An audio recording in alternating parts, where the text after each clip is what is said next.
ஏனுங்க மக்களே ஏதோ பரிசல் போட்டி ஆரம்பிச்சுட்டாங்க. உண்மையாலுமே இவ்வளவு கூட்டம் பரிசல் போட்டியை பார்க்க வரும்னு நினைச்சு கூட பார்க்கல. ஏன்னா அவ்வளவு சந்தோஷங்க. ஏன்னா பயங்கரமா இருக்கு போட்டி. பாத்தீங்கன்னா 14 பரிசல் கிட்ட போட்டியில கலந்துக்கிட்டாங்க. உண்மையாலுமே வேற லெவல் தாங்க சொல்லுவேன். செமையான எக்ஸ்பீரியன்ஸ்.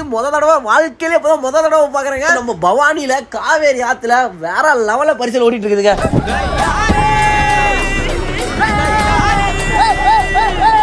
பவானி மார்க்கெட் படித்துறையில் ஆரம்பிச்சு நம்ம தேர்முட்டி வீதி சக்தி விநாயகர் படித்துறைக்கு கிட்டத்தட்ட ஒரு 2 கிலோமீட்டர் தொலைவில் இந்த ஒரு போட்டி நடந்துச்சுங்க. உண்மையாலுமே அவ்வளோ சுவாரஸ்யமா இருந்துச்சு. விறுவிறுப்பா ஒருத்தருக்கு ஒருத்தர் அவ்வளோ வேகமா அந்த பரிசலை செலுத்தினதை நீங்களே பார்க்கலாமுங்க. இந்த பரிசல் போட்டியை பார்க்கும்போதுங்க உண்மையா அந்த காவேரி ஆத்துல அவ்வளோ அழகா இருக்குதுங்க. ஒரு பெரிய மரியாதையா வருதுங்க. இந்த மாதிரி காலங்காலமா நம்ம முன்னோர்கள் எல்லாம் என்ன மாதிரி நடத்தியிருப்பாங்கன்னு பாத்துக்கங்க. அதுவும் ஓடுற தண்ணியை விட வேகமா இந்த பரிசலை செலுத்துறதெல்லாம் உண்மையாலுமே ஒரு கலைன்னே சொல்லுவாங்க.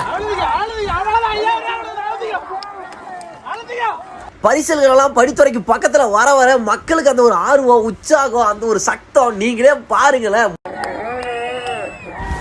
யாருக்கும் எந்த ஒரு பாதிப்பும் இல்லாம நல்ல முறையாவே சூப்பராகவே போட்டி நடந்து முடிஞ்சுங்க. இந்த போட்டியில ரொம்ப வியக்கக்கூடிய ஒரு விஷயம் என்னன்னு தெரியுங்களா? அந்த காலத்து மனுஷன் தானுங்க இந்த காலத்துல இப்ப நடந்த போட்டியில ஜெயிச்சிருக்காரு. பார்த்தாலே தெரிஞ்சிருக்கும் எவ்வளவு யங்ஸ்டர்ஸ் கலந்துக்கிட்டாங்க. ஆனாலும் முதல் பரிசு இதோ. இரண்டாவது பரிசு பார்த்தீங்கன்னா இன்னுமே ஆச்சரியமா இருக்கும். அவர் வயசுக்கு ஒரு 2 வயசு முன்ன பின்ன அவர் தாங்க.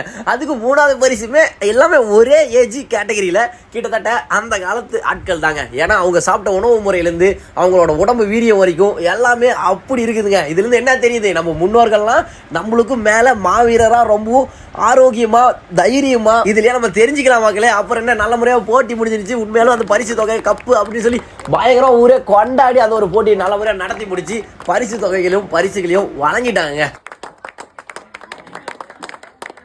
இந்த மாதிரி பரிசல் போட்டி அனுபவம்லாம் உங்க ஊர்ல நடந்திருக்கா? இந்த மாதிரிலாம் நீங்க பாத்துருக்கீங்களா அப்படின்னு அனுபவம் இருந்தா மறக்காம கமெண்ட்ல சொல்லிட்டு போங்க. அடுத்த வருஷம் இன்னும் சிறப்பா நடக்கும். ஏன் பொங்கல் கூட நடக்கலாம். மறக்காம மிஸ் பண்ணாம வந்துருங்கப்பா. இந்த மாதிரி போட்டியை கலந்துக்கவும் உற்சாகப்படுத்தவும் ஊக்குவிக்கவும் வரட்டுமா?